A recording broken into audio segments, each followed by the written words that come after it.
So I think we'll all agree on this. But this is a very low bar. He and the Bills are under the most pressure a 6 seed's ever been under in the history of the NFL playoffs. That's good. Like where they are on the road against a team that won 13 games, has won 8 in a row, whose quarterback is playing as well as any player in the league over the last month or so, and it will be considered a huge failure if they lose the game. That is just baseline, very odd circumstances for a 6 seed for a road team, even though they are the slight favorite.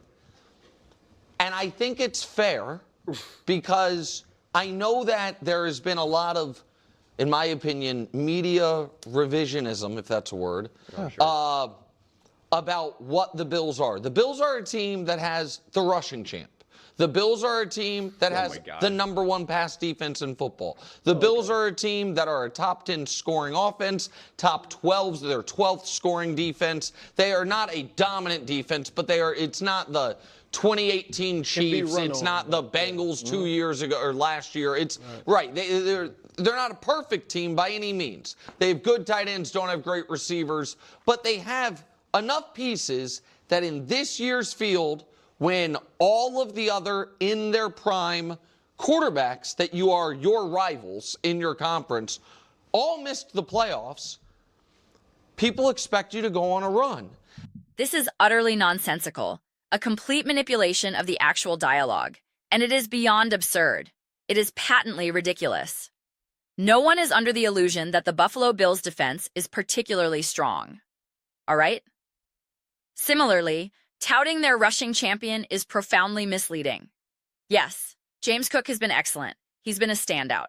But that is literally the sole pillar of offensive support for Josh Allen. The fact that a team like the Los Angeles Rams splits carries between 2 running backs does not somehow diminish their ground game compared to Buffalo's. Let's be clear. When you subtract Josh Allen's own rushing production, his touchdowns, his yardage, and then compare what remains of their rushing attack to other teams' backfields minus their quarterbacks, the Bills are nowhere near the top of the NFL. The stark reality is that Matthew Stafford literally has a superior support system. That is an incontrovertible fact. The current narrative is ludicrous. And when we broach the subject of the coaching disparity, what exactly are we discussing? Now, that's revisionist history.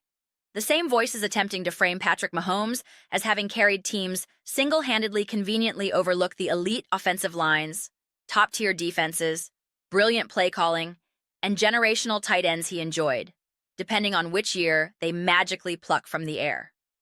It's utterly deranged. It is insane to place the burden on Josh Allen. He ranks at the top of the NFL in total yards per game this season. He is among the league leaders in playoff production historically.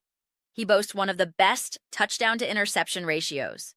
He is the all-time leader in playoff rushing yards for a quarterback, and I believe 3rd in playoff rushing touchdowns. This man has done everything humanly possible to position his team to win. The pressure does not reside with him. The pressure rests squarely on the Buffalo Bills organization and head coach Sean McDermott to finally pull their weight. That is the objective truth. That is the fact. Cease distorting it. Josh Allen was the one delivering miraculous throws against the Kansas City Chiefs in the 2023 playoffs, only for his star receiver, Stephon Diggs, to have the ball hit his hands and drop it, leaving us with a helpless gesture. So close. Catch that pass, you win the game.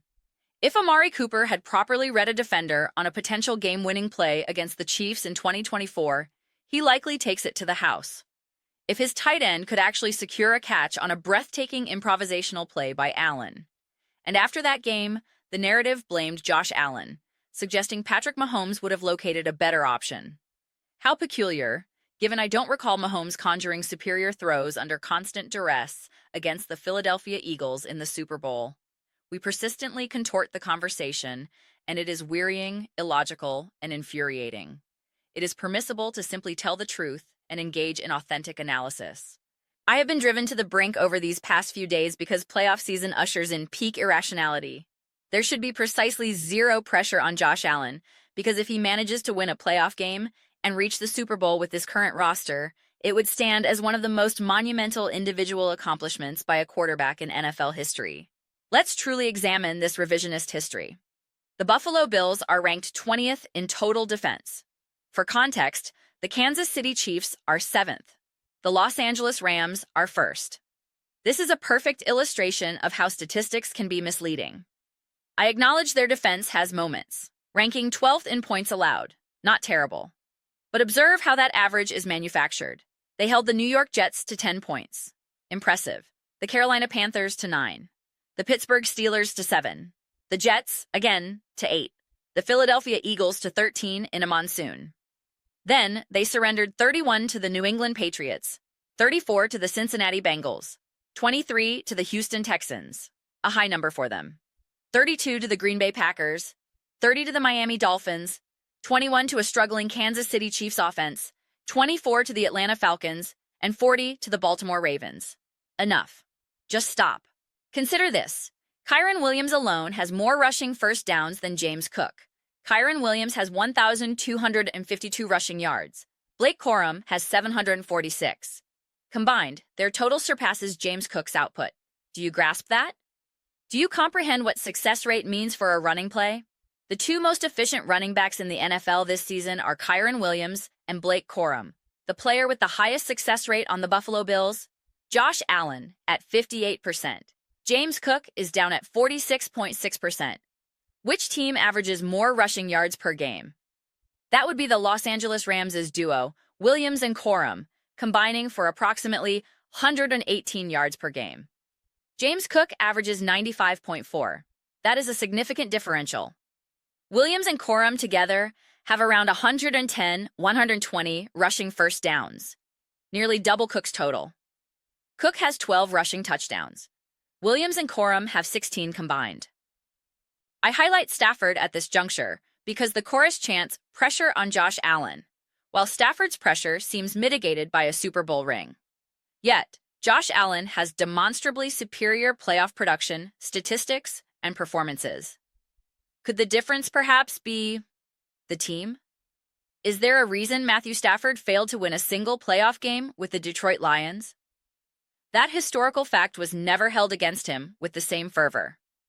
Yet, we are to believe the Bills are some juggernaut, replete with a top-tier rusher, a formidable defense, and elite tight ends.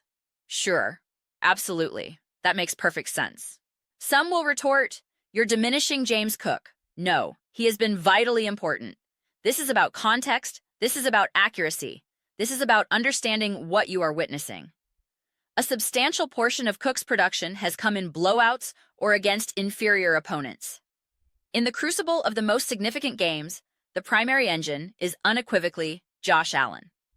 Matthew Stafford operated efficiently against the Seattle Seahawks defense when his run game was dominant. Once that was neutralized, what was the result? The reality is the pressure on Josh Allen should be non-existent. The pressure is entirely on the Buffalo Bills franchise, its coaching, ownership, general manager, and management.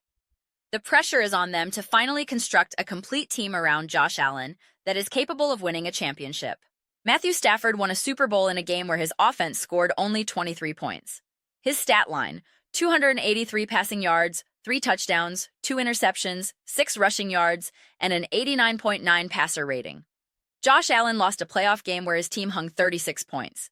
His stat line, 329 passing yards, 4 touchdowns, a 136 passer rating, and 68 rushing yards on 11 carries. He lost. And we want to discuss pressure and performance? Please, spare me. The pressure is on one of the greatest playoff quarterbacks in the history of the sport. Period. Now, there's an attempt to inflate the perception of this Bills roster, engaging in revisionist history about its quality. What?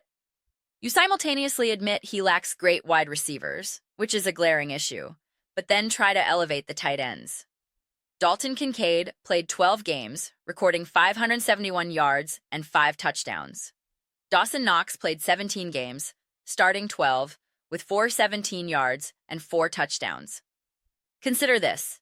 Kincaid has one of the lowest contested catch rates in the league at 45.5%. This is problematic when you realize nearly a quarter of his targets are contested. For perspective, Travis Kelce's rate of contested targets is about 12%, nearly half of Kincaid's. George Kittle's contested catch rate is 84.6%. The disparity is stark. This year, even in a perceived down season, less than 8% of Travis Kelce's targets are contested. The scheme finds ways to get him open. Kincaid's contested target rate is roughly 3 times that. This matters profoundly. You're asserting Josh Allen has a quality tight end, but that player is A, not always available, and B, when targeted, 1 in 4 throws is into tight coverage. For other elite quarterbacks, that figure is a third of that. It's an insane disadvantage. Even examining Stefon Diggs illustrates how scheme and context matter. His rate of contested targets was 5% higher in Buffalo than it is now in New England. His contested catch percentage with the Bills last season was 41.4%, 12 catches on 29 contested targets. This season, it's 78.6%, 11 catches on 14. The pressure is on Josh Allen? Unbelievable. The pressure is on the one quarterback who consistently ascends in the postseason, while his team consistently fails to match his level. To claim the pressure is on him is simply preposterous. There is no other apt description. It is pure absurdity. Those are my reflections. I am genuinely eager to hear yours. What is your assessment? How much pressure do you believe is legitimately on Josh Allen? Share your thoughts in the comments below. I read every single one.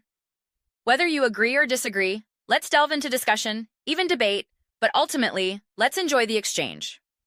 Please consider subscribing.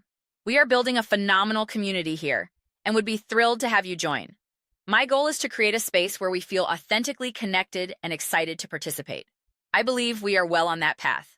Also, please don't forget to give this video a thumbs up, as it genuinely aids visibility within the platform's algorithm. Thank you so much. Until next time.